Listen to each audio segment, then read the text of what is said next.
The Canadian Tire Atlantic Classic was the 5th stop in the series. Stage 1 was a criterium around historic Halifax Citadel Hill. 3 laps into the race, a 3-man break had formed. Jack Landry and the red and white, Czesław Lukasiewicz and Chris Westwood. And a great view there in the background of Halifax Harbor. That lead would hold until the final sprint. Czesław Lukasiewicz has not won a race since the Winnipeg Road Race. He wants to win this race, but Jack Landry, a stronger sprinter, edges him at the finish line. Jack Landry wins the Canadian Tire Atlantic Classic Criterium. Stage 2 started in Badek, a resort fishing village on Cape Breton Island. A field of 40 riders started the 140-kilometer road race that went along scenic Brodeur Lakes. A fairly conservative race where all the brakes were reeled back in by the pack as they had to save their energy and their strength for the grueling climb in this race up Cape Smoky. Cape Smoky features switchbacks on the front side and 6% grades on the way up. The downhill on the backside is very fast. With 200 meters to go, Ivan Waddell outsprints Russian Mikhail Sitnikov and Chris Koberstein for his first win of the series. Stage 3 started in Cheticamp near Cape Breton National Park, where moose is a common sight, and some interested spectators watching the riders race this 161-kilometer road race. And the race featured some late entries. These horses formed an imposing chase group but lacked the stamina to catch the leaders. Now, in the later stages of this race, a 3-man breakaway group has formed. The 2 Russians in red, Belgeev and Monikin, and Chris Koberstein of Team Magicuts Wilco, along some of the most beautiful scenery on Cape Breton Island. Koberstein is trying to win his first race in the 1992 Canadian Tire National Cycling Series, but it's going to be tough with 2 Russian riders blocking him at the finish line.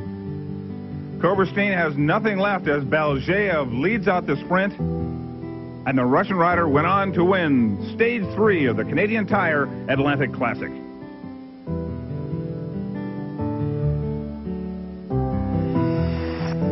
Edmonton, the city of champions and site of the Canadian Tire Race of Champions.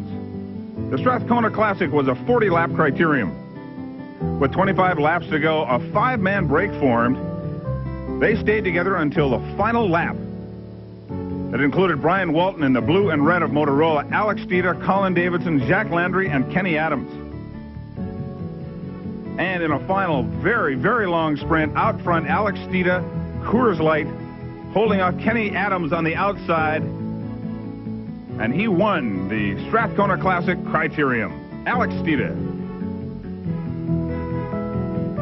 The road race was held just outside of town on both sides of the North Saskatchewan River. Another good day for racing in northern Alberta. 87 riders in the pack start this race.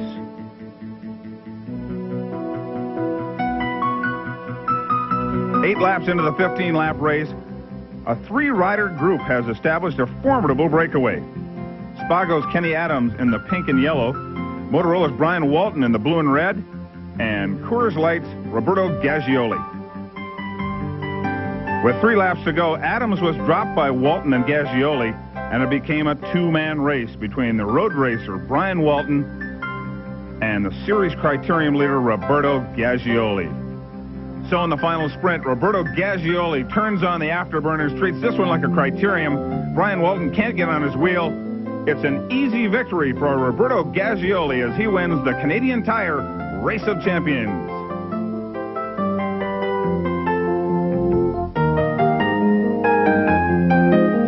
So after 6 events, this is where the series stands. Overall individual leaders are: first, Czesław Lukasiewicz; second, Colin Davidson; third, Blair Saunders.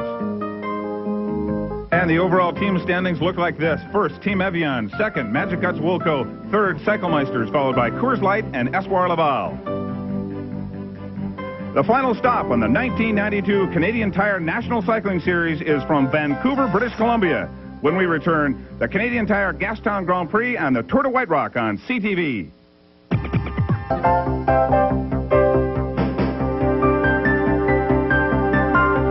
the Canadian Tire National Cycling Series. Brought to you by Canada 125, its organization and its partners across the country. Dole Beverages, the official beverage of the 92 Canadian Tire National Cycling Series. And CCM, yesterday, today, and forever, CCM Bicycles. Today we wrap up a sensational cycling season with a doubleheader from the West Coast.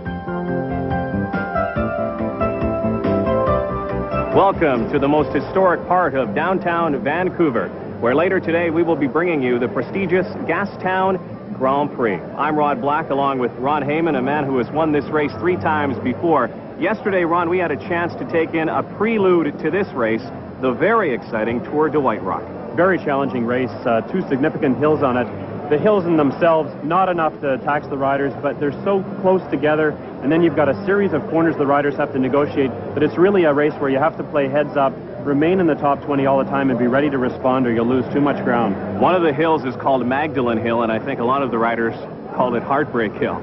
Very challenging. It starts off gradually, then they make a hard right turn, and they have to go all the way through their gears to the bottom gear, and they run the added risk of dropping the chain and having to stop if they're not careful. All right, we'll be back to Gastown a little later, but now let's take you to yesterday's exhilarating Tour de White Rock and find out who was the king of Magdalen Hill.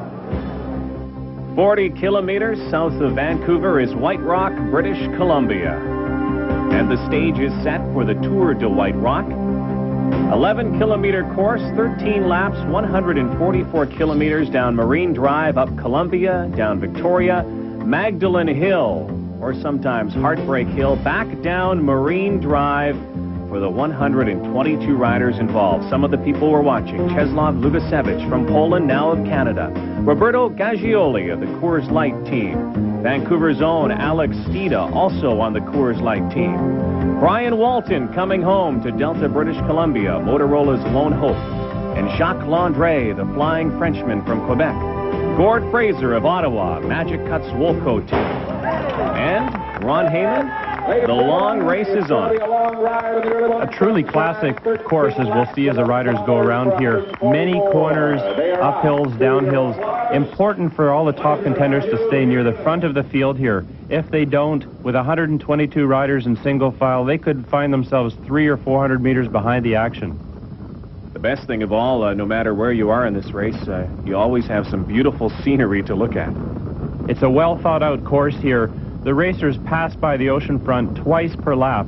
It's good for spectators, and it also, if you're a racer, you can tell where your competitors are if you gain enough time. And off the oceanfront, right back up Columbia Avenue, and then down the back course into the residential district where there are spectators lining the course, and that's always nice to hear someone early in the morning cheering you on. I'm sure you've felt that before.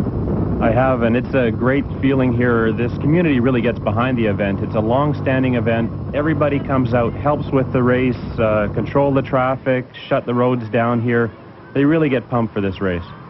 And there always is the danger factor, too, when you're heading downhill and to a quick turn and then back up Marine Drive to, yes, Magdalen Hill.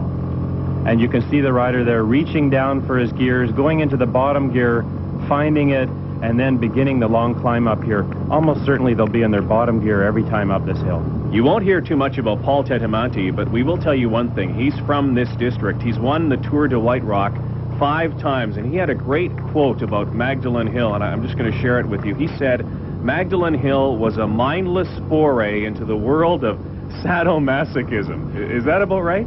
Mr. White Rock, they call him. Paul is really known down here, recognized as he walks the streets of White Rock. That's Thomas Heppelson of Velo City in Edmonton, the early lead. Otherwise, the pack still close together here. One of the American riders looks like Scott McKinley controlling the pace at the front. 1 lap down and 12 laps to go as they cruise down Marine Drive, a bit of an uphill climb, and then back into the residential area. You can see the field fanned out as they climb away from the beach here. When the riders are spread out across the road like this, they don't take up more than 100 yards from front to back, but when the pace comes on the hill, you'll find that it really stretches out here.